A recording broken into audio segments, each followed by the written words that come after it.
Hi, everybody, and welcome to another amazing episode of You, Me, and Iced Tea.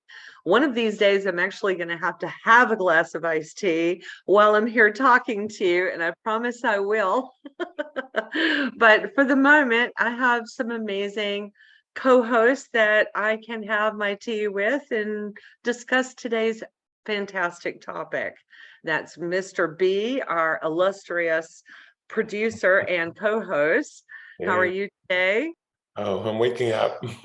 Waking up because you're in Texas, right? Yeah. It's early morning in Texas, Right. and Lené and I are in the United Arab Emirates. Lené is in amazing Dubai, and I am in Ajman, more traditional side of the United Arab Emirates. How are you today, Lené?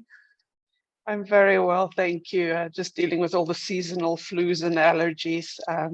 We live in a desert, but when the seasons change, they change with the impact, And Yes, they people think do. it's just sand, but there's so many trees and pollen and other things around. And anyway, so yes, pardon any Absolutely. scratchy voice today. I will try my best. But Well, yeah, today, Dedra's. You're in Ajman and I'm in Dubai, and it's not even 30 miles apart, but it's two separate emirates with another one in between, because the UAE is absolutely. such a small country. You wouldn't want to take it on with the traffic, though. No. That could add a few hours. Exactly. I know. And it's amazing how they even have sort of different cultures too, even though they're in such a little country. It's amazing that different emirates actually have sort of subcultures of their own, as far as I've observed. Amazing stuff. So we're everywhere in You, Me, and Iced Tea. And, today might be a good day for especially Lené with a cold to curl up with a good book. And that brings us to our topic today. We're going to be talking about historical fiction and why we like it so much. What's its appeal? Why does it make our hearts beat and make us inspired? And I thought a lot today about how to start today's show off. And the theme that kept coming to my mind was purpose.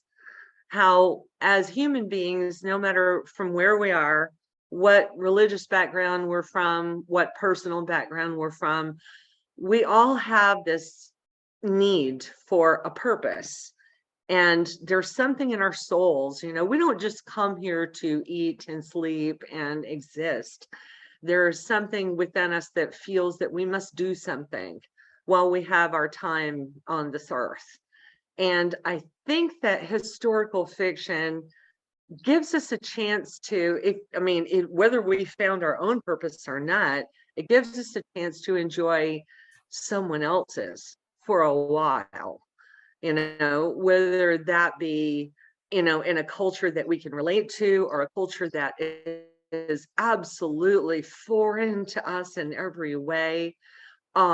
It's just something that will inspire or even horrify, but for a time you feel that you're with that person experiencing what they believed their purpose was. What do you guys think about that? Any thoughts?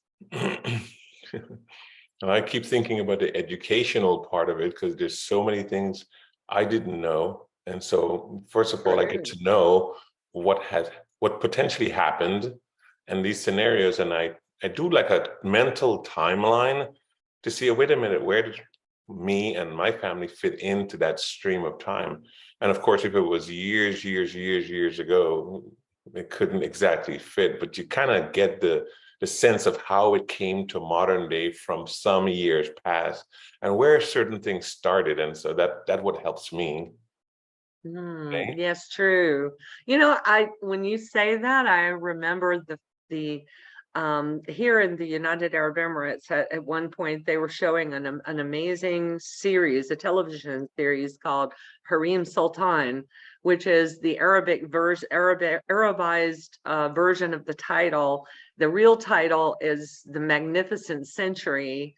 I can't pronounce it in Turkish, but but it was amazing. It covered the entire the reign of Sultan Suleiman the Magnificent. in the Ottoman Empire. And I never realized what a fascination I had for Ottoman history until I watched that show. And I found myself running to look up facts as how to find out if they compared well, to how the show was written.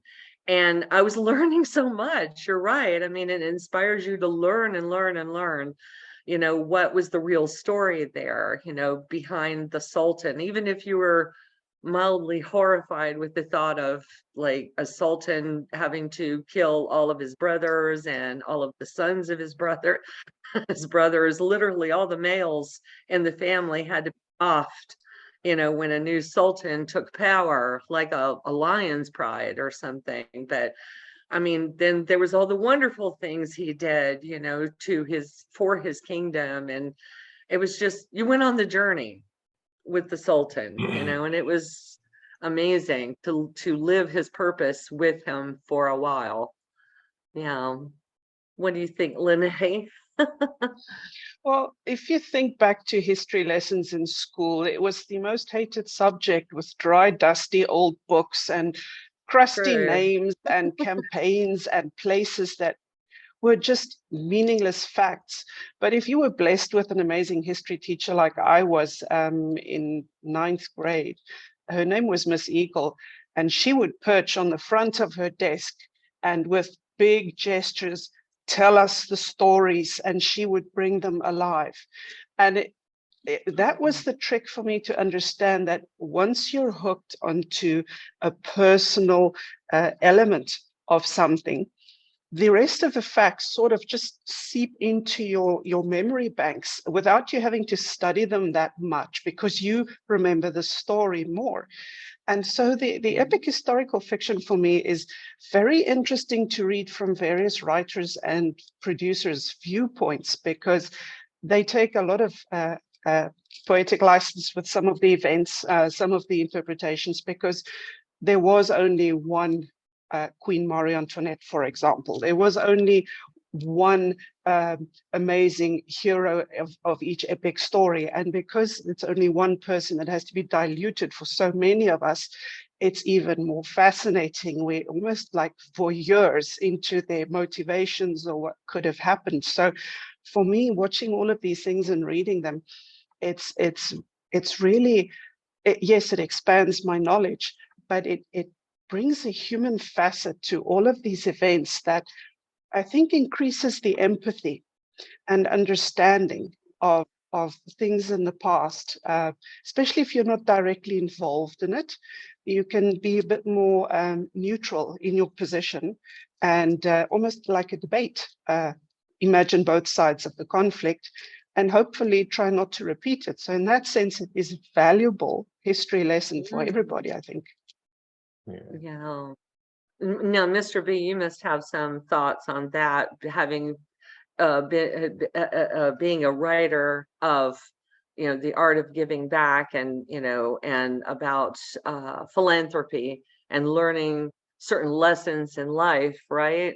And it was a good point, because I left those lessons in the book for my children and grandchildren and potential great-grandchildren when I'm already long gone, so they have the history behind us. And so animating that history into an epic movie would be nice, but I don't think it's that important and valuable to put me there. But some of the points Lené was making is just stir to emotion. When you look at an epic film and it's a historical characters, like there's only one Marie Antoinette, you're like, wait a minute, whoa, why did they do that? Or you looked at Joan of Arc and you're like, why would anyone ever do things like that? Being in the Caribbean and from a Caribbean island, you can understand the history of what would be the I guess the ultimate golden triangle of the sugarcane, rum, and plantation history. And to get that kind of history, you can sit and watch it, and you get the characters involved, and you can get emotional about, again, why did they do that? Why would they? But all of what was done, good, bad, or indifferent, brings us to our today's presence. and our reasons for, oh, why, how do we get to that island? And how do we transplant ourselves to the Americas and all these type of historical contexts? And we have to look at it as exactly that. It's an epic historical knowledge and wisdom, and not get overly emotional about it, because we weren't there and we could not have influenced what was going on. We just, it's just good to know what has happened, what happened. True. Because like, I suppose there's, there's something to that saying, those who forget history are doomed to repeat it. Right. Is it? It's true, yes. But some would argue though that historical fiction, there's a way too much of that's been skewed for cinematic effect or just to make the book more fascinating. So are we really tapping into history there, or is there something else? I mean, what about the settings? I mean, there's the settings to me are part of the appeal, because like you said, was it you, Lené, that said, before the show started that, current political situations, leave us in a certain feeling a bit uninspired, but back in the day, they would be, I mean, how did you put it? I think you put it eloquently before. Yeah, I said the modern political climate is very different from ancient times, where people Yes. didn't have, they had flamboyant kings, eccentric rulers, brutal overthrowing regimes and stuff. And nowadays it's mostly governments with not much drama. There aren't any major religious wars going on.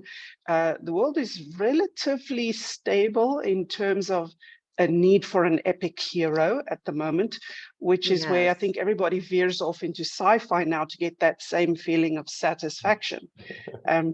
But if you look at it on the flip side, people in ancient times did not have the internet, and most of the people in the towns only knew what was happening in a 10-mile radius, if that. So in that sense, they would have no idea of the politics within a different empire or a different religion. And I think we've all been spoiled for choice now with such a vast array of knowledge to look back on. I've attended social events where people become so heated in debates about character motivations in Lord of the Rings, and they can argue for 4 hours and still not agree about things. So if we had modern time heroes that would inspire that, yes, that's what we would talk about. So I think that's where the love of the ancient history comes in, because there's nothing comparable in this day and age. Yeah.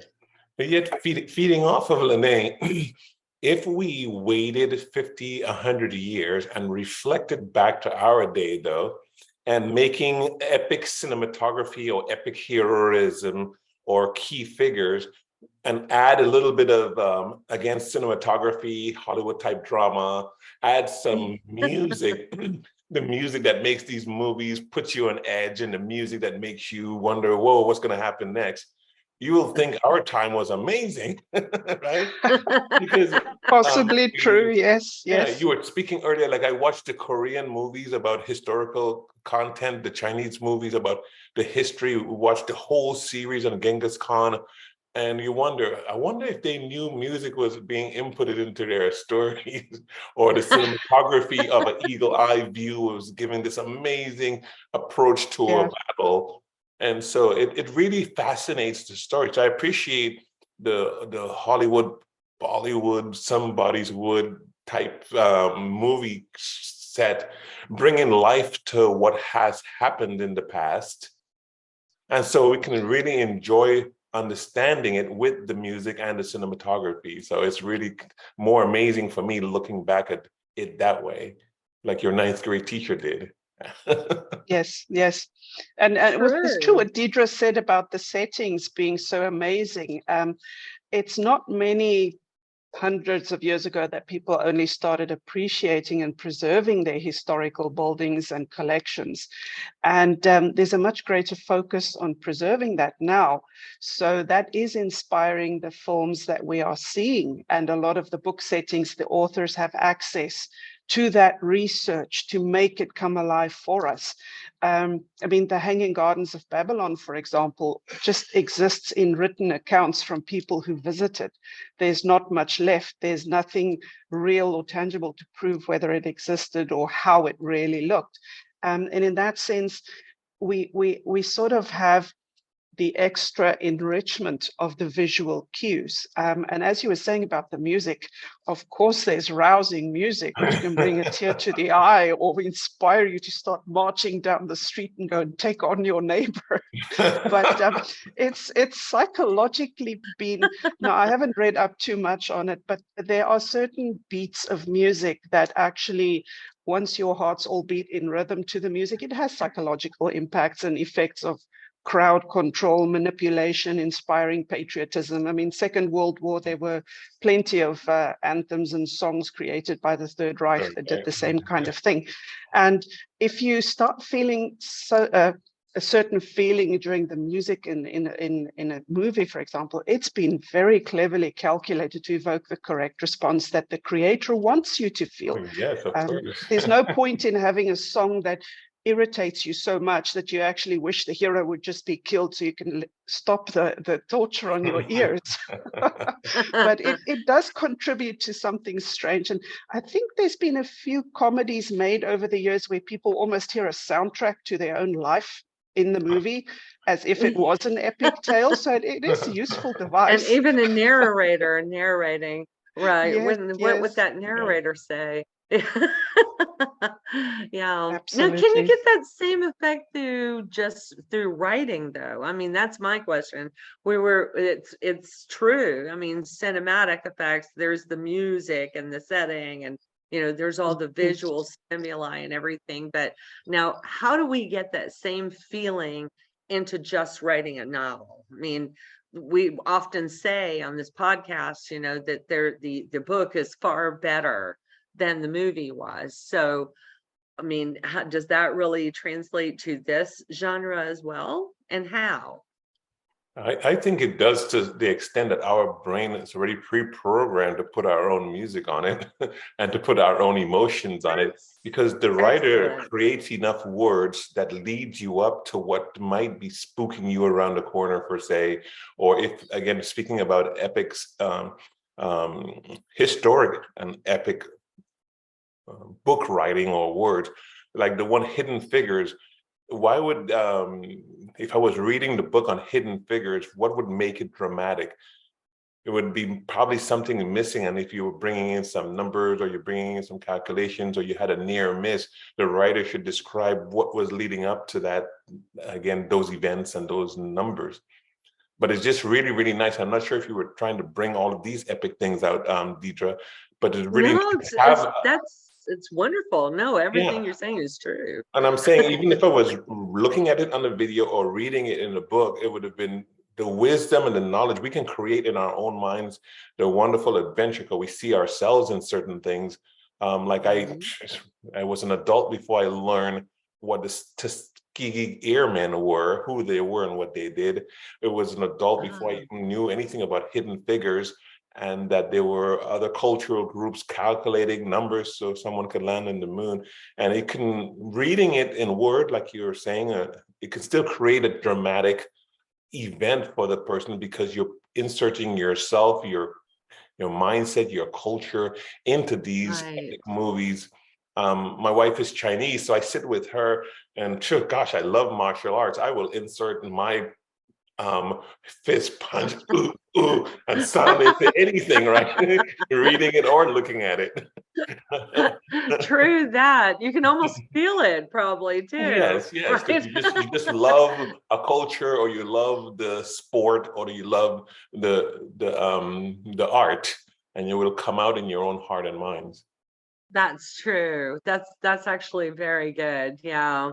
I suppose when I'm watching or reading Outlander, I can almost feel the bravery, in my soul, rising up, to fight against the oppressive forces, that the Highlanders faced and everything. And that epic music of them running down, a field into battle. There is a music Yeah, playing in your in your head. You head. can, As even if you're not seeing it, you're making it up, right? Yeah, same thing. If I'm watching a famous ballerina or I'm reading a book about a famous ballerina, I know what music might potentially go with that. And so as they described her dancing and then described where she fell over on a tiptoe made a mistake, the sound will scratch and come on to another, start playing again when she gets up again. And so we do this without even thinking about it. And now I think most of us have our own music in our head in our modern day. In our daily True. life. It's like we have a soundtrack, don't we? Right? Yeah. And I think we actually are being joined by Richard here. So I'm very happy that he's able to tag in, at least for the last portion, of the show. For sure. And he's But probably having some iced tea. yeah, maybe he's going to get his iced tea today. Although being British, he's probably more of a hot tea kind of fella. Right? Yeah. I think it's just really amazing how you bring out and lay out these topics, because we never give thought to the difference between the written word and the visual screen on certain things like Thank you. epic historical characters and historical fiction, nonfiction. And we just, because we just love them, and I just love exploring the reason why. Because as a writer, I feel like it might actually make me a better writer, to explore this. I mean, what's the appeal? How does it touch someone's heart, reading a novel that inspires? I mean, what would make them feel like they were really in the moment? Hi, Richard. Hello. Yeah, I forgot about the clocks going back an hour last week. You had a time change too. No. Yeah, she's at the door. Yeah. Never mind. I'm here now. Yes, you are. Thankfully, so glad to see you. Hello, Lené. How you doing? Hey, good to see you. We've missed a little bit. Yeah. Thanks. Yeah, I wonder what was going on now. Never mind. Anyway, I'm here. So what have I missed? Oh, well, you've missed us talking about the glory of historical fiction, why we like it so much. And we touched on topics like it helps us enjoy the journey of one that's chasing after their purpose in life. We enjoy the great settings of a historical fiction. We enjoy maybe the fact that it inspires us to learn about history a little bit more than we would have. What else, Mr. B? Remind me, did I miss something? Not too much. And it was, So what's your take on that, Richard? I love a good historical fiction.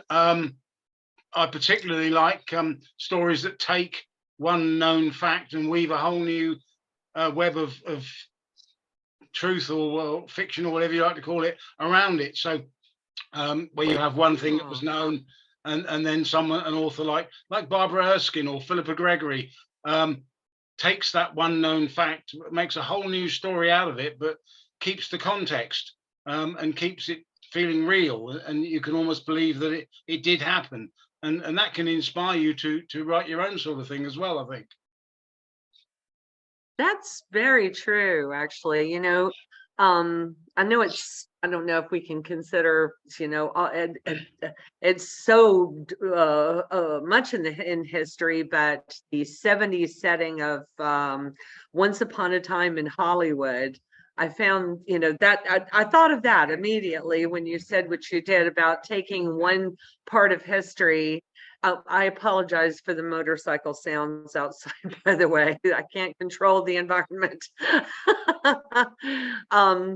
Yeah, but they were exploring the idea of the Sharon Tate murders, and the Manson family. And the whole idea is, what if they didn't happen? What if the murderers had gone to someone else's house instead? How would it have played out?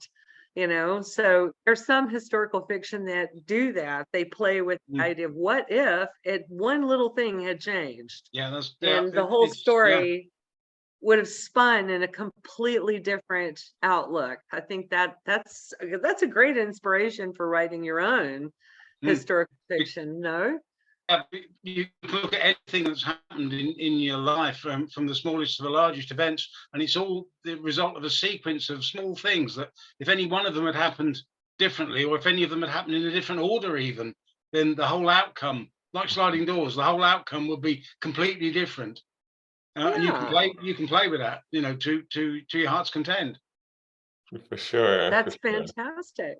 That's brilliant, actually. See, you brought a whole new angle to this discussion that we didn't even think of. So thanks. That's wonderful. Now, anything else we want to say about historical fiction? We don't have a heck of a lot of time left. So any other thoughts? No, some of the same thing that was mentioned before, that it does educate us, it does inspire us, and it does put us on the precipice of us ourselves looking at our current lives as history, and somewhere down the line it would become similar to what we're talking about now. Someone is going to create historical fiction about our time. So even if it seems dull and boring right now, I'm sure some of the times you were speaking about in old, what do you call it, against Scotland, where some of the things you guys were both talking about, oh, we can't wait to go to Scotland. I'm eager. My wife went without me and looking forward to it. It inspires travel, yes. A lot of the things that happened there must have been quite boring to them and maybe very simple and small in one town. But yet we look back at it now and think Braveheart was the world. Right. And so as much as we think nothing is happening now per se, we know a lot is happening, and we will look back at our times and we will see, wow, it was the world. Yeah, it was the world of change or the world of influence, or these key figures were really the heroes of the time, and they were very silent heroes even at this time. Right. And history is relative. You're right. It's relative to the perspective that you're seeing it from. You know, I think that's another thing we can take away from it. What about you, Lené? Any final thoughts? Yeah, there's the little matter of people perceiving historical fiction as truth. And because history books are written by the victor for all the various countries, True. They will inspire patriotism amongst their own people, but they will inspire hatred amongst the defeated people. And then you have the rest of the planet who don't know what to believe. But the main thing that I wanted to add is that people filter historical fiction or epic movies through their own experiences. So if we've been raised on a lot of it, we know what to expect. We need a hint and we get the whole story thread, or we know what the character was meaning to say. But this doesn't always translate well into different languages and different cultures. So for writers of historical fiction or epic tales, I would just say, don't assume that your reader knows everything. Put it in there. Add the sensory details. Once you've involved their senses, the taste, the smell, the sights, the sounds, you have them literally in the palm of your hand. And then it's much easier to rip their heart out when your hero has a real struggle or makes the ultimate sacrifice. So that's just your editor advice for the week. But just keep it global, because we have the privilege now of reading and watching so many amazing creations from all over the planet that has never before been done. So it's wonderful, and it can be overwhelming, but we also have a duty to preserve right now for the future, as Mr. B said. And it's a good point, because my wife has the remote control and she will pause and go do the search engine on it. Yeah, that sounds like me. I'm like, wait a minute, is that real? Did that really happen that way? Google time. She can find anything. You'll be shocked. It's like, oh my gosh, you can find that? Yes. Very good point. And you, Richard, any final thoughts? I actually wrote a dedication at the front of one of my books, which I think is relevant to this. And it actually says, one day the future will be history taught in school to bored children. Fantastic. I like that. Well done. And I True. think, Well, yeah, you have to remember that whatever you do today, someone else may remember it tomorrow. exactly. Exactly. It'll be part of tomorrow's history. So yeah, you're What you right. think is exciting today, tomorrow may be nothing. And you have to put it into context, basically. True that. Absolutely. Well, you guys, I guess we're out of time, and this just went by so fast because it was so fascinating. I enjoyed it so much. I could talk about a subject like this like on and on and on forever, but we have to wrap it up and leave Mr. B to his editing and producing, and we will see you guys back next week for another amazing episode. Thank you. Thank you. Take care then. Thanks. Bye, Bye. y'all. Bye. It was enjoyable. Good to see you, Richard. Yeah, I'm glad I made it. I'll have to watch the first bit on the catch up and see what I missed. Right. Yes.